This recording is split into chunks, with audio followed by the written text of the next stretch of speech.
안녕하세요. 저는 음식점을 운영하고 있는 30대 후반의 지극히 평범한 여성이에요. 지금은 그저 평범하게 지내고 있지만 몇 년 전에는 상당히 날이 서 있었어요. 그 이유는 전혀 평범하지 않은 저의 이혼 과정 때문이었죠. 어찌나 어이없는 일만 일어나는지 주변에서는 이때 액땜을 해서 그 뒤로 좋은 일만 있을 거라며 위로까지 했을 정도였답니다. 그런 저와 남편은 첫 만남부터 참으로 남달랐죠. 서로의 이별에 대한 아픔을 달래다가 눈이 맞았거든요. 저는 예쁘게 생긴 편이 아니에요. 그건 남편도 마찬가지였죠. 객관적으로 말하면 남편은 못생겼다에 더 가까운 편이었죠. 저는 무척 잘생긴 남친과 사귀다가 그 남자에게 몰려드는 여자들 때문에 지쳐 헤어진 상태였고, 남편은 사귀던 여자에게 돈만 다 뜯겨먹고는 못생겨서 싫다는 말을 듣고 헤어진 상태였어요. 소개팅으로 만나 서로를 위로하던 우리는 그렇게 조금씩 정이 생기고 결혼까지 하게 됐어요. 남편의 얼굴은 잘생겼다고 말할 수 없지만 유쾌해서 같이 있으면 재미있었거든요. 일반 회사원이었던 남편은 결혼 후 제 음식 솜씨로 돈을 벌 수 있겠다 싶었는지 저의 반대에도 불구하고 퇴사하고 음식점을 열자고 하더라고요. 결국 저도 그에 넘어가 음식점을 하게 됐죠.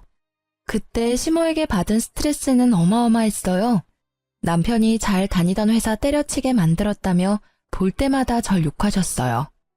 억울했지만 가게가 잘 되기 시작하면서 그런 말도 잦아들었죠. 그렇지만 저를 향한 못마땅한 시선은 여전했어요. 솔직히 제가 음식점 열자고 한 것도 아닌데 말이죠. 그런데 제가 이혼을 하게 된 건 그런 시모의 행동 때문이 아니에요. 제 이혼 결심의 첫 이유는 남편의 심각한 외모 콤플렉스 때문이었어요. 저는 잘생긴 외모가 밥 먹여주지 않는다는 걸 알고 있었고, 무엇보다 잘생긴 얼굴에 피를 본 적이 있었던지라 외모는 저에게 딱히 중요한 부분은 아니었거든요. 그런데 제 생각을 항상 비꼬아서 듣더라고요. 그러면서 사소하게 부딪히는 일들이 많았어요. 그리고 그 외모 컴플렉스에 정점을 찍게 된 일이 생겼어요. 그건 가게를 찾은 한 손님의 지나가는 말에서부터 시작됐죠. 사장님은 음식점을 할 관성이 아닌데? 근데 음식 솜씨가 이만큼 좋으니 사장님 얼굴도 눈에 안 들어오는군. 손님은 음식이 맛있다는 이야기를 짓궂게 돌려 말한 것이지만 남편은 다르게 해석하더라고요. 그 말이 자신의 외모 비하라고 생각했어요. 솔직히 남편의 얼굴은 30대 초반이라고 하기엔 많이 나이가 들어 보였기에 이해를 하려고 했어요. 그런데 그날 이후로 제게 짜증을 내더라고요. 아, 진짜. 이번에는 진짜 성형 좀 해야겠어. 음식점을 할 관상이 아니라고? 늙어 빠진 인간한테 내가 이런 말을 들어야 해? 진정해, 여보.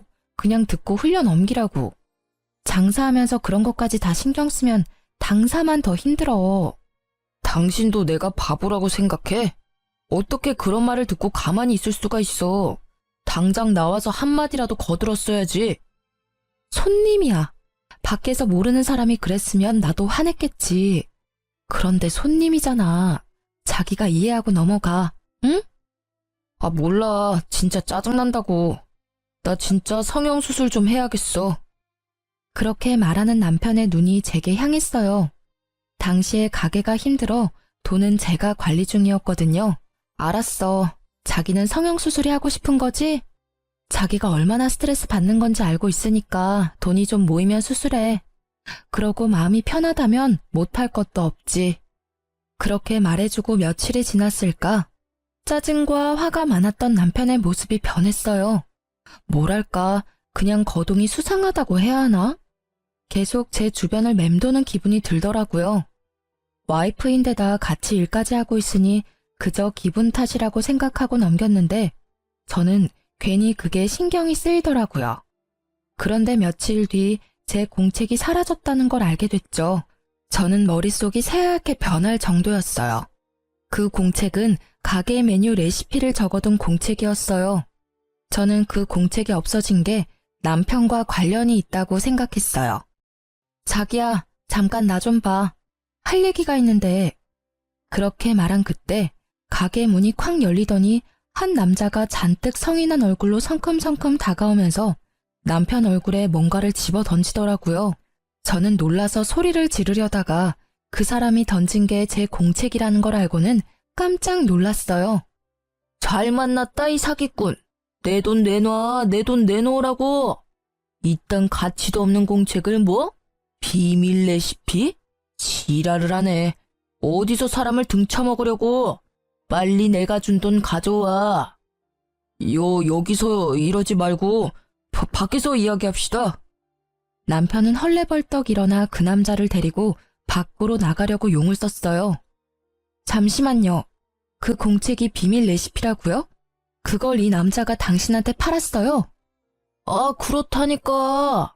내가 이 집 장사가 잘 돼서 돈 주고 레시피를 사겠다고 했는데 공책 읽어도 온통 평범한 레시피뿐이잖아요. 아무리 그래도 그렇지 이런 인터넷만 뒤져도 나오는 레시피를 팔아? 이 나쁜 사기꾼 같으니라고? 잠깐만요. 내가 지금 당장 돈 도로 돌려줄 테니 당장 여기서 나가요. 아, 빨리. 제가 그 사람과 대화를 나누려 하자 남편이 다급히 상대방 남성을 돌려보내려 하더라고요. 남성이 돌아가고 나는 남편을 빤히 쳐다보며 말했어요. 내 레시피 공책 언제 가져갔어? 아니, 그걸 팔았어? 그게 뭔지는 알지? 그거 우리 가게 장사 미천이야. 별거 없다고는 해도 나한테는 소중한 거고. 나도 어쩔 수 없었다고. 빨리 돈을 마련하려면 그것 말고는 방법이 없었다고. 돈이 왜 그렇게 급하게 필요한 건데? 당신 어디 대출 섰어? 보증 섰어? 아니, 아무리 대단한 일이 있어도 자기 장사 미천을 파는 인간이 어딨어. 그거 뺏겨서 우리 가게 휘청거렸으면 어떻게 책임지려고 한 거야? 말해봐. 이게 다 어떻게 된 일인지. 정형수술하려고 그랬다고. 내가 그 뒤로 잠도 못 자고 얼마나 시달리는 줄 알아? 당신은 모르겠지. 그런 소리 듣고도 실실 웃는 당신은 절대 모르지. 몰라. 내가 그걸 어떻게 알아? 그리고 나는 당신이 성형수술 하던 말던 상관없어.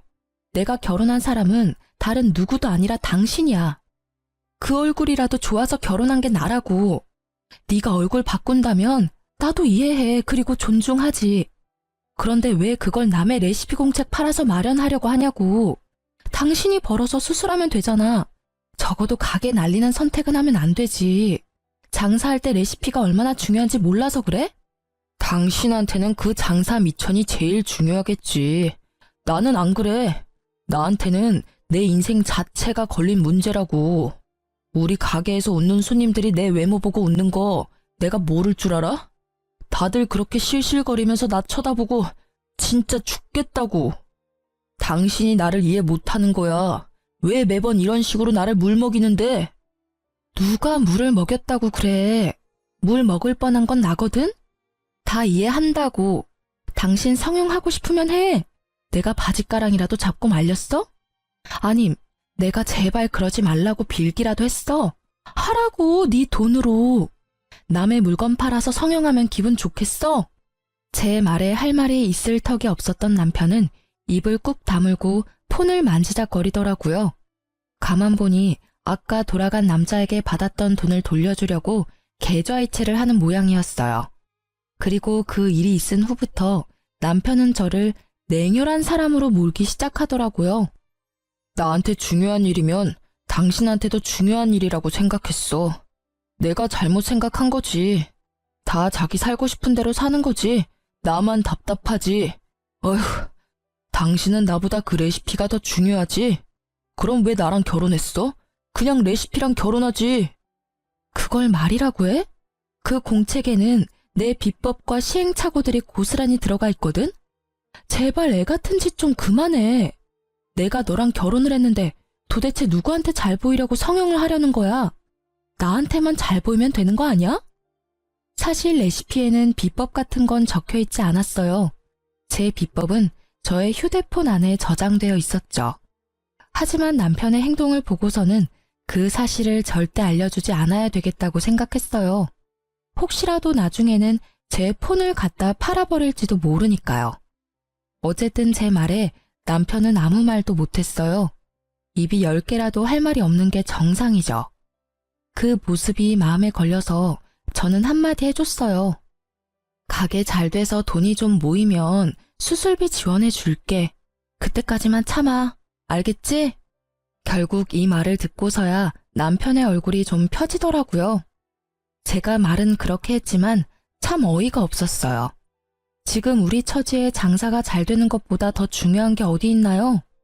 입에 풀칠이라도 해먹고 살아야 외모 치장도 하는 법인데 그저 자기 외모에만 신경 쓰는 남편에 대한 신뢰가 완벽하게 사라지게 된 사건이었죠. 그렇게 한바탕 사건이 지나가고 남편은 무척 열심히 일했어요. 가게가 점점 잘 되기 시작하니 자리를 잡기 시작했죠.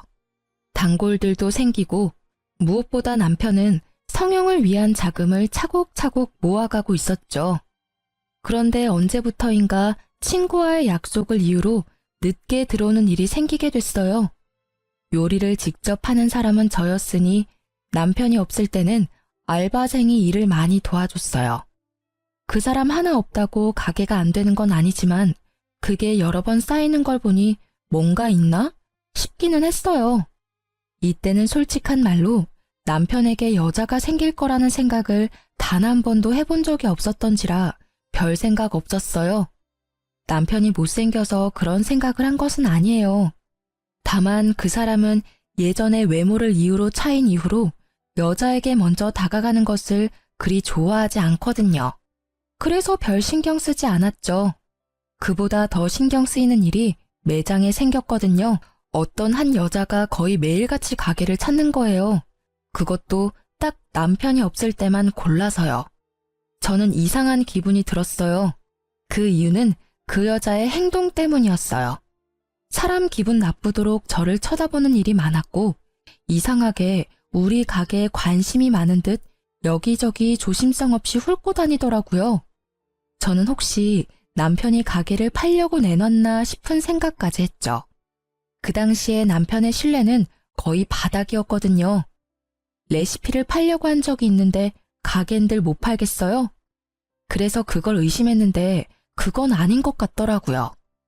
그리고 일주일쯤 가게를 둘러보던 여자가 제게 말을 걸더라고요. 저기요, 아줌마.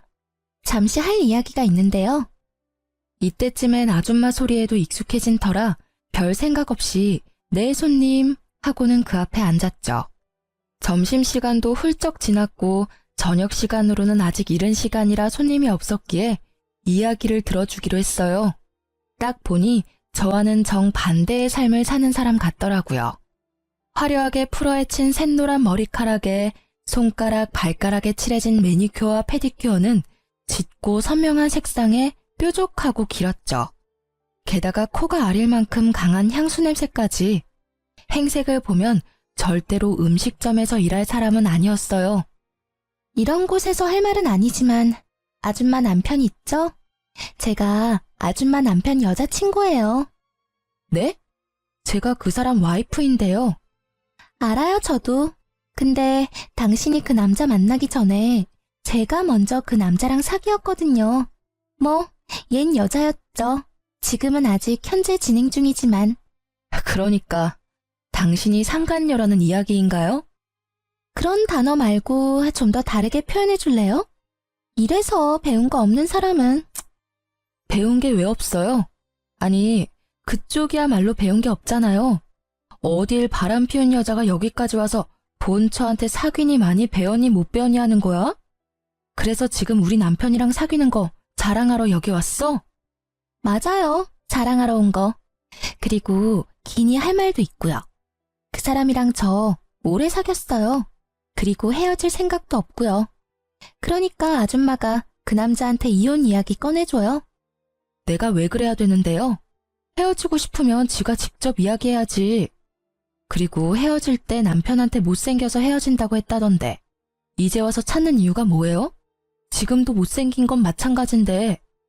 그래도 지금은 가진 게 있잖아요. 나도 젊었을 때야 얼굴이 좋았지. 지금은 다른 게 좋거든요. 그녀가 말하는 다른 것이 돈이라는 데는 제 전 재산을 걸 수 있을 만큼 의도가 확실해 보였어요. 설마 돈 때문에 지금 유부남 꼬신 거예요? 돈 많으신가 봐요? 유부남인 거 알고 바람피면 상간녀 소송 걸리는 거 알고 계시죠? 그 정도는 이 정도 가게 가진 그 남자가 알아서 대주지 않을까 싶네요. 생각보다 모아놓은 돈도 많은 것 같고 저도 이제 나이가 들어가니까 좀 안정적인 남자가 좋더라고요. 위자료는 줄 테니까 소송하려면 하세요. 어차피 내 돈 나가는 것도 아닌데 뭐. 상간녀의 낭창한 그 말투가 저를 열받게 하더라고요. 저는 남편이 바람을 핀 건 확실하지만 이혼 이야기는 남편이 아닌 이 상간녀 입에서 나온 거라고 추측했어요. 그래서 그날 저녁 집에서 쉬고 있는 남편을 깨워 따졌죠. 당신 상간녀가 오늘 우리 가게 왔었어. 그 여자 하는 말들이 사실이야? 당신이 나랑 헤어지고 싶다는데 당신도 거기 동의한 거 맞아? 그래. 그 여자 말이 다 맞아. 내가 이야기하려고 했는데 계속 망설이다가 결국 이야기하도록 시켜버렸네. 나 그 여자 사랑해. 그때도 사랑했지만 지금도 여전히 사랑한다고. 이야기 다 했다니 나도 편하게 말할게. 제발 나랑 이혼해줘. 그 여자랑 같이 살 거야. 지금 그렇게 덤덤하게 할 말이야? 당신이 지금 어떤 상황에 처한지 모르나 본데 이거 진짜 큰일이라고. 그 여자는 당신을 좋아하는 게 아니라 당신이 잃어놓은 걸 좋아하는 거야. 당신 돈 보고 좋아하는 거라고. 그 여자가 뭘 했는지 알아? 옛날에는 잘생긴 남자가 좋았는데 지금은 다른 게 좋대. 그게 뭐겠어? 돈이지. 내 여자 모욕하지 마. 그런 소리 했을 리도 없고 그랬다 하더라도 당신이 신경 쓸 바 아니잖아. 그냥 이혼 좀 해줘. 내가 돈을 뜯기든 가죽을 뜯기든 알아서 한다고. 당신 진짜 미쳤어? 그 여자 당신 못생겼다고 찬 여자라고.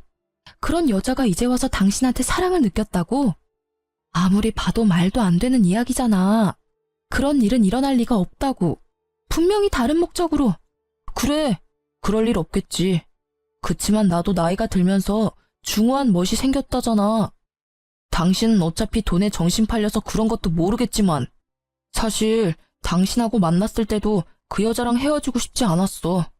결국 어쩔 수 없이 헤어지는 바람에 내가 당신같이 못생긴 여자를 만나서 살고 있는 거잖아. 게다가 당신 나 좋아하는 것도 아니잖아. 그냥 가게 유지할 사람 필요한 거면 헤어져줘도 되는 거 아니야? 내가 왜 이렇게 사는데? 다 당신이랑 나랑 잘 먹고 잘 살자고 이렇게 사는 거라고. 돈을 벌어야 펑펑 쓸 수 있으니까. 돈 없으면 뭘 할 수 있는데? 그리고 잘 다니던 직장 그만두게 하고 가게에서 일하게 만든 건 당신이잖아.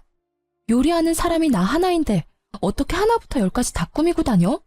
날 이렇게 만든 게 당신이라는 생각 단 한 번도 해본 적 없지? 날 이렇게 만들어 놓고 당신은 밖에서 여자나 만들어서 돈 쓰면서 놀았어? 되지도 않는 말로 당신 꼬신 그 여자한테? 말 조심해. 그 여자 때문이 아니라고 말했잖아. 내가 좋아하는 거라고. 그리고 내가 가게 하자고 했을 때 당신이 강하게 말렸으면 나도 안 했을 거라고. 이딴 말을 짓거리는 남편 놈을 보는데 진짜 가슴에서 솟구치는 분노에 몸이 덜덜 떨리더라고요. 딱 봐도 돈 목적으로 만나는 여자한테 홀라당 넘어가서는 조광지철을 버리려는 꼴을 보니 답답하기까지 했어요. 게다가 상간녀 편드는 걸 보니 정이 딱 떨어졌어요. 알았어. 이혼해. 나도 말 못 알아먹는 남자랑은 더 이상 말도 섞기 싫어. 합의 이혼하려면 위자료만큼 돈 나한테 줘야 하고 그거 싫으면 소송해. 어차피 나는 소송이 더 좋거든? 당신 바람피는 바람에 유책 배우자 돼서 나한테 위자료 줘야 해. 나도 내 몫을 챙겨야 하지 않겠어? 새로운 시작을 하려면 돈은 많을수록 좋으니까. 새로운 시작? 다 늙어 빠져서 주름밖에 안 남은 당신이 무슨 새로운 시작을 해. 예쁘기를 해, 돈이 있기를 해. 그렇다고 능력이 있어? 당신 아무것도 없어. 나랑 이혼하고 나가면 바로 거지꼴 된다고. 내 가게는 벌써 프랜차이즈 계약하려는 사람들이 생겼거든? 그러니까 이제 당신 같은 여자 필요 없어. 저는 남편의 모습에 학을 뗐어요. 자기가 곧 성공할 것 같으니 저를 버리겠다는 그 생각 자체가 더럽기 짝이 없는 생각인 거죠. 저는 꼴도 보기 싫어 그 집을 나왔어요. 남편은 이혼 정리를 빠르게 하더라고요. 저는 초고속으로 위자료를 받게 되었죠. 남편은 프랜차이즈 이야기만 잘 성공하면 이 정도 위자료는 바로 해결하고도 남을 거라고 생각했나 봐요. 그래서 빨리 돈을 주고 저를 떨궈내려 한 거겠죠. 그리고 상간녀 소송 비용까지 후다닥 주고는 제 자리를 지워가기 시작했어요. 남편은 제가 집을 나가자마자 상간녀를 가게로 들였더라고요. 처음에는 그 이야기를 듣고 엄청 열받고 자존심 상하더라고요. 그렇지만 그 상황이 오래가지는 않을 거라고 예상하고 있었어요. 이혼이 마무리된 날, 저는 아는 동생을 전 남편 가게에 보냈어요. 밥 한 번 먹고 오라고요. 언니, 걱정 안 해도 되겠어요. 그 집 곧 망하겠더라고. 사람도 예전에 반도 안 되고 일단 맛이 없어요. 근데 가게 메뉴나 밑반찬이 예전이랑 똑같은 모양으로 나오는데도 맛이 없던데? 이상하죠? 들어가는 재료는 거의 똑같고 완성된 모양도 똑같던데. 왜 그렇지? 그랬어? 그럴 줄 알았어. 두 사람은 어땠어? 가게 삐걱거리면 당연히 두 사람도 삐걱거렸을 텐데. 상간녀 혼자 가게 지키고 있는데 나 술집인 줄 알았잖아요. 무슨 화장에 옷차림이. 거기다가 인간적으로 음식 나오는 가게에서 향수는 좀 아니지 않아요? 향수 냄새에 음식 냄새가 섞여서 더 역하더라고요. 찡그리며 말하는 동생 이야기에 저는 코웃음을 쳤어요. 걱정 안 해도 잘 망해가고 있네. 나도 이제 슬슬 새 직장 찾아봐야겠어. 받은 건 많지만 일을 안 할 순 없으니까. 그렇게 이야기하고 며칠이 지났을까요? 집에 있는데 누가 배를 누르더라고요. 전 남편과 상간녀가 있더라고요. 표정이 참 험악해서 저는 그들을 데리고 근처 카페로 갔죠. 당신 진짜 레시피 어쨌어? 왜 남의 레시피를 자기 것처럼 찾아? 어이가 없네? 나한테 맡겨놓은 거라도 있어? 아니, 우리 음식점 레시피를 왜 당신이 갖고 있냔 말이지. 맛이 다르다고 손님들이 화를 내잖아. 가게에 무슨 짓을 한 건데? 아, 웃겨. 손맛이 다른 거겠지. 그걸 왜 나한테 와서 따져? 레시피 다 알고 있었던 거 아니야? 저번에 레시피 팔려고 했을 때 다 봤을 거 아니야. 제 말에 남편이 무언가를 테이블 위에 던지듯 보여주더라고요. 딱 보니 제 레시피 복사본이더라고요. 역시 제 레시피를 빼돌린 거였죠. 그대로 만들었는데 맛이 없으니까 하는 말이지. 너 나 속였지? 진짜 레시피는 어쨌어? 너 때문에 우리 가게 망하게 생겼거든? 당연히 맛이 없었겠죠. 그 레시피는 반쪽짜리고 제 비법 소스 내용은 제 폰 안에 고이 저장되어 있으니까요. 비법 소스가 없으면 인터넷에 자주 올라오는 레시피일 뿐이거든요. 그러니 점점 손님이 줄어들고 인기가 줄어가는 거예요. 그러니까 그걸 왜 나한테 따지냐고. 레시피도 잘 도둑질 해갔으면서 나한테 와서 왜 음식 맛이 다르냐고 묻냐고. 네 가게잖아. 네가 그 이유를 알지 내가 어떻게 하냐고. 전 남편은 제 말에 답을 못 하더라고요. 자기들끼리 가게를 하기로 했으면 지들끼리 알아서 해야지. 왜 이혼한 전처한테 찾아와서 이 난리냐고요. 잠깐. 그러고 보니 아줌마가 우리 가게 댓글에 별점 테러한 거 아니야? 맛이 변했다면서 글 쓴 사람들 당신이 사주했지? 이보세요 상간녀 씨. 없는 이야기 지어내는 거 무고죄인 거는 알고 있죠? 저는요. 당신네 가게가 망하든 말든 상관없어요. 어차피 망할 거라는 걸 알거든요. 맛이 다르다는 건 진짜겠죠. 제 레시피 공책은 그거 하나만 있는 게 아니거든요. 그러니까 그쪽 분들은 반쪽만 갖고 있는 거죠. 예의도 없이 계속 반말하는 상간녀의 말에도 저는 최대한 이성을 유지하려 했어요. 그런데 상간녀의 말에 이성이 뚝 끊기더라고요. 이거 봐. 진짜 레시피 숨겨놓고 안 준 거네. 이 사기꾼 같은 년이 그걸 훔쳐갔어? 그거 우리 가게 레시피거든? 말은 똑바로 해야지. 너희 가게? 웃기고 자빠졌네. 그게 왜 니네 거야? 내가 알아내고 내가 연습해서 얻어낸 게 왜 니네 건데? 그리고 너 그 가게에서 네가 한 일이 뭔데? 너가 그 가게에서 한 거라고는 레시피를 팔고 바쁜 시간에 상간녀 만나서 히덕거리는 것 뿐이었거든? 그런 주제에 감히 레시피를 내놓으라고? 이 정신 나간 것들이 바쁜 사람 불러내서는 말 같지도 않은 말을 짓거리고 난리야. 그리고 그렇게 열받으면 법대로 해. 내가 만든 레시피가 내 것인지 바람난 너희 것인지. 제가 나중에 알아보니 상간녀가 요리를 못해서 주방장을 들였더라고요. 그것도 인건비가 낮은 경력이 얼마 안 된 어린애를 고용해서 제 레시피대로 만들도록 지시했답니다. 당연히 반쪽짜리 레시피를 만들다 보니 음식 모양은 똑같은데 맛은 떨어지는 일이 발생했던 거죠.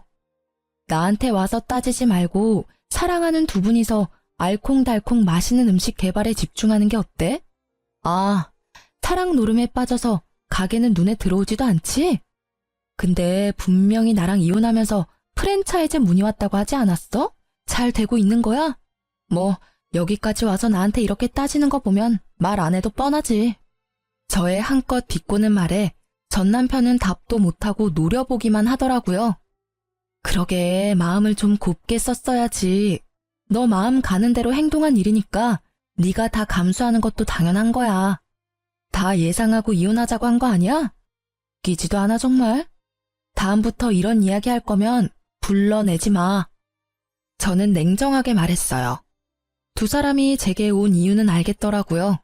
장사가 잘 안 되니 어쩔 수 없이 저를 찾아온 것 같아요. 레시피가 있으면 강탈해 갈 생각도 했었던 것 같고요. 그런데 구구절절 제가 맞는 말만 하니 지들이 뭘 할 수 있었겠어요? 그렇게 제 말이 끝나자 부글부글 끓고 있던 상간녀가 폭발하듯 소리치더라고요. 처음부터 레시피를 네가 개발한 것도 아닌데 날 속였어? 그래놓고 장사하자고 나한테 꼬신 거야? 너 진짜 아무것도 없잖아 지금. 아무것도 없긴 뭐가 없어. 너 나 좋다며. 좋아하니까 내가 하자는 대로 다 해주겠다며. 그리고 그 가게 운영하겠다고 한 건 너야. 네가 나더러 가게도 못 나오도록 만들었잖아. 내가 사장인데.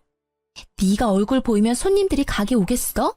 그것 때문에 가게 얼굴 들이밀지 말라고 이야기한 거잖아. 당신 얼굴 보면 있던 밥맛도 다 떨어진다고. 뭐? 그 전에는 아무도 그런 말 안 했어. 다들 밥만 잘 먹고 돌아갔다고. 당신이 홀을 제대로 못 보니까 손님이 떨어진 거겠지. 어디서 나한테 다 뒤집어 씌우는 건데? 다 네 탓이니까 이럴 줄 알았으면 너 같은 거 꼬시지 않는 건데. 막판에 괜찮은 놈 잡아보려다가 이게 무슨 날벼락이냐고. 가게 매출이 어마어마하다며. 나 먹여 살릴 수 있다며. 근데 이게 뭐냐고. 매일매일 손님은 줄고 돈만 계속 나가잖아. 왜 그게 내 탓이냐고. 엄밀히 따지면 이 가게에 바뀐 건 너뿐이잖아. 그럼 네 탓이지. 언제는 내가 가게에 있어서 좋다며. 못생긴 여자 있을 때보다 화사하고 좋다고 할 때는 언제고. 이제 와서 왜 그딴 소리 하는 건데? 따지고 보면 네가 레시피도 제대로 알지 못하면서 마누라랑 이혼한 게 잘못 아니야? 그 마누라랑 이혼하라고 메일 쪼았던 게 너잖아. 두 사람의 대화를 들으니 얼마나 웃긴지 저는 마치 개그 프로그램을 보는 것처럼 느긋하게 구경해줬어요. 마지막에 들리던 말에 완전 빵 터졌죠. 내가 미쳤지. 못생긴 놈 꼴값 한다더니 내가 너 돈 없으면 옆에 뭐하러 끼고 살아? 얼굴만 보면 혈압 오르는데 돈이라도 있어야 그 얼굴도 봐줄만 할 거 아냐? 그 말을 듣고 있는 전 남편의 표정이 와그락 일그러지는 걸 보며 저는 통쾌한 기분을 느꼈어요. 그래, 상간녀랑 사귀면서 그렇게 싫어하던 외모 지적 많이 받고 살겠네 하는 생각이 들었거든요. 나중에 오며 가며 슬쩍 봤는데 가게는 텅 비어 있었고 두 사람이 같이 있는 날은 거의 없더라고요.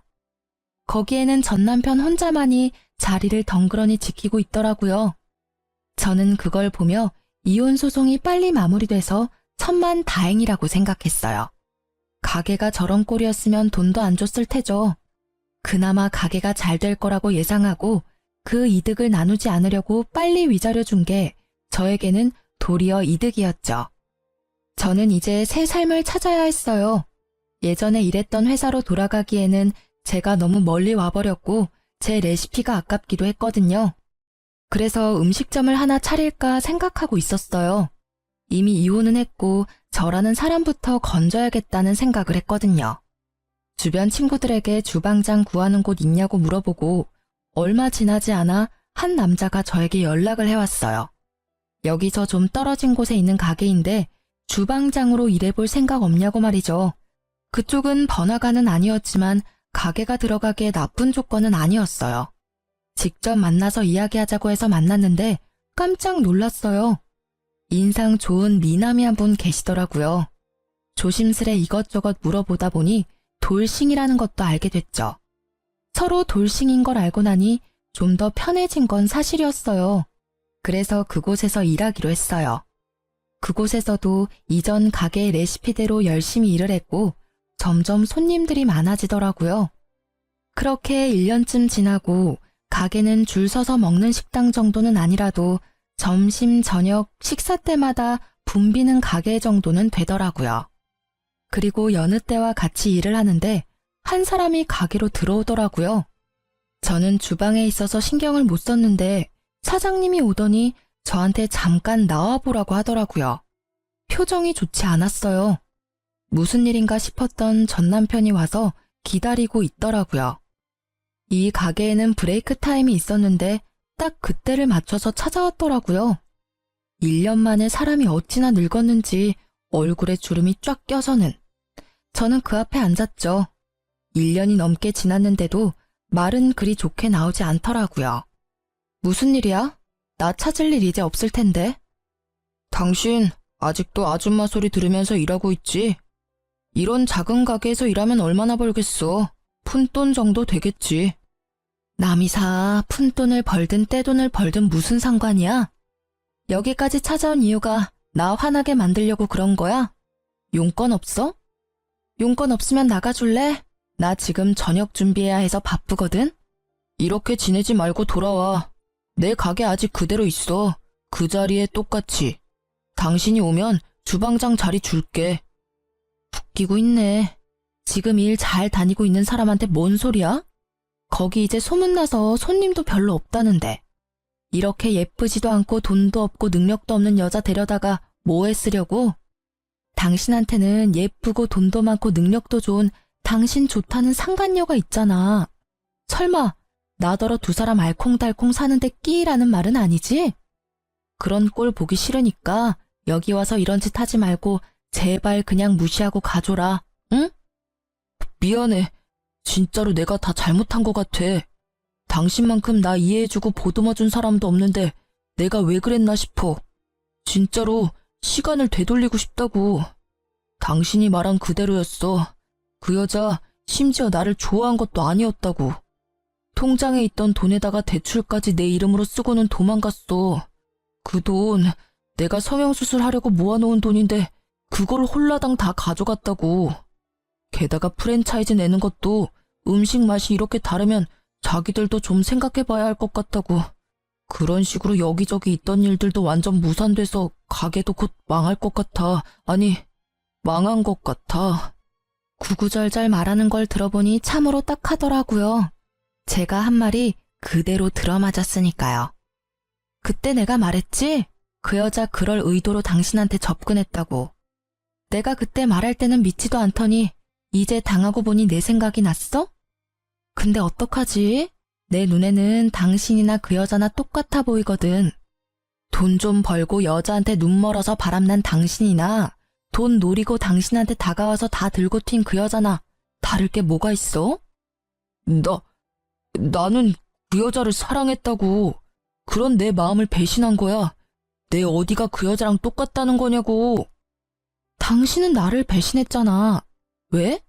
네 사랑에 눈이 머니까 남의 마음 사정에는 신경도 안 쓰였니? 대단해. 사랑 타령하면서 나한테서 다 뺏어간 게 넌데 자기는 그 여자랑 다르게 생각한다는 걸 들으니까 좀 소름 끼치네? 안 그래? 나한테는 너도 충분히 나쁜 놈이야. 유부남이 사랑 타령이라니. 그것도 제 마누라가 아닌 상간녀한테. 그 사실이 잘못됐다는 걸 모르는 것도 참 딱하고. 그러니까 지금 사과하잖아. 미안하다고. 잘못했다고 하잖아.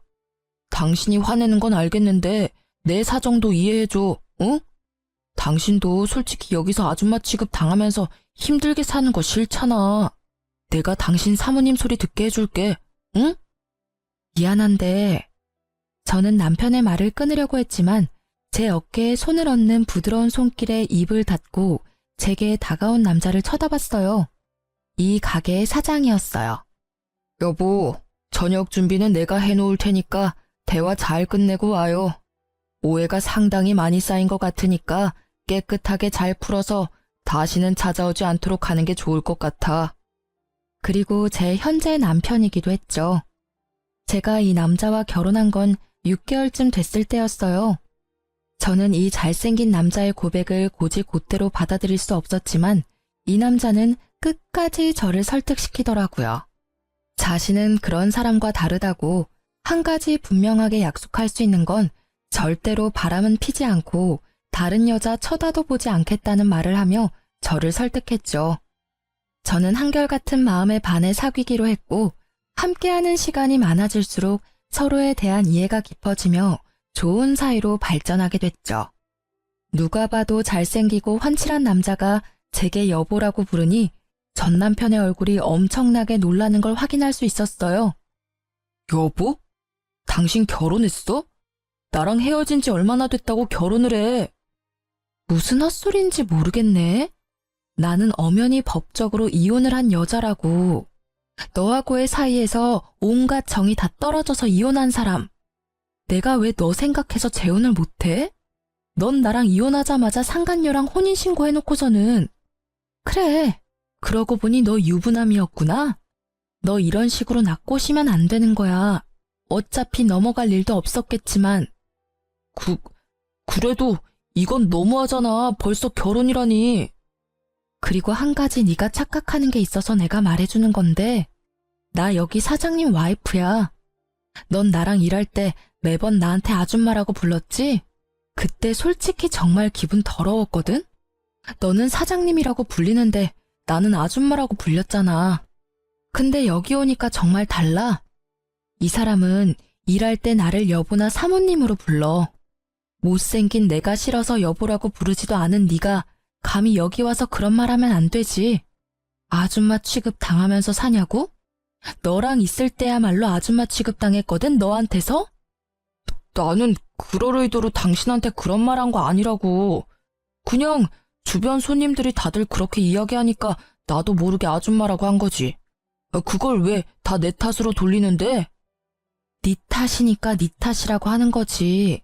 사장인 네가 날 그렇게 부르니 다른 손님들도 그렇게 부른 거라고. 그리고 솔직하게 말해줄게. 나는 너 잘생기고 못생기고 그런 건 상관없었어. 잘생긴 얼굴 가진 남자한테 피본 사람이 나잖아. 그런 내가 얼굴을 볼 거라고 생각해? 나한테 중요한 건 내면이었거든. 그래서 나도 모르게 잘생기지 않은 사람을 찾은 건지도 모르지. 그치만 나는 결혼 생활에 신뢰를 지켰어. 당신 외에 남자도 만나지 않고 돈도 같이 벌었고 당신 성형수술한다는 것도 반대 안 했지. 그런데 돌아온 건 뭐였어? 이혼이잖아. 그것도 상간녀가 생겨서 나와 이혼한 아주 더럽고 짜증나는 상황. 근데 이제는 너한테 참 고맙다고 생각하고 있어. 지질이 못생기고 궁상맞게 생긴 남자도 나를 배신할 수 있다는 걸 깨달았거든. 그렇게 헤어지지 않았으면 이렇게 잘생기고 다정한 남편도 만나지 못했을 테고. 못생기고 궁상맞게 생겼다고? 너 지금 말 다 했냐? 내가 외모 지적하는 거 싫어하는 거 알면서 그런 식으로 나한테 비꼬는 거야? 응, 비꼬는 거야. 너야말로 외모 지적 나한테 하지 않았어? 네가 할 때는 너도 당할 수 있다는 생각은 했어야지. 이제 더 이상 할 말은 없지?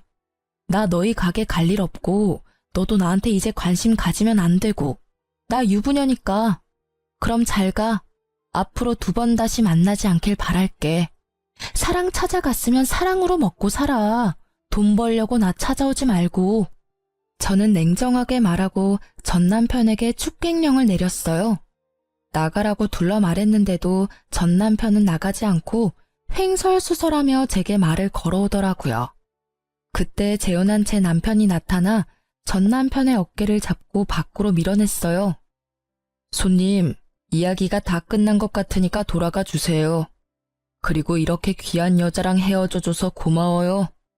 저한테도 기회가 생겨서 이렇게 알콩달콩 잘 살고 있으니까요. 혹시라도 우리 와이프한테 또 연락하면 저도 지금처럼 조용히 있지는 않을 테니까 부디 다시는 찾아오지 마세요. 그럼 잘 가세요. 결국 전 남편은 그 말에 얼굴이 일그러진 채로 욕을 하며 밖으로 나가더라고요. 저는 그 모습을 보며 콧방귀를 꼈어요. 자기가 급하니까 안면몰수하고 다시 찾아오는 꼴이 참으로 열받았거든요. 아마 제가 현재 남편과 결혼하지 않았더라도 절대 넘어가지 않았을 건데 그걸 모르는 저놈의 얼굴을 보니 참 딱하고 답답하더라고요. 그렇게 전 남편이 들렀다 가고 얼마 안 돼서 전 남편 가게가 폐업했다는 이야기가 들리더라고요. 게다가 본인은 파산 신고를 하고 여기저기 알바 찾으러 돌아다닌다고 하더라고요.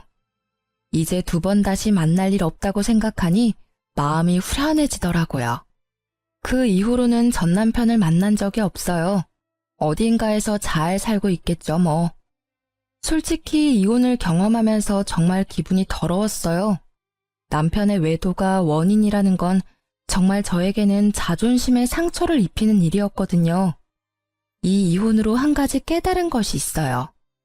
잘생긴 사람은 얼굴값하고 못생긴 사람은 꼴값한다는 말, 틀린 게 하나도 없더라고요. 예전에 누가 말해줬어요. 그때는 잘생긴 남자 때문에 힘들었다면 이 이혼은 못생긴 남자 때문에 힘들었던 거니까요.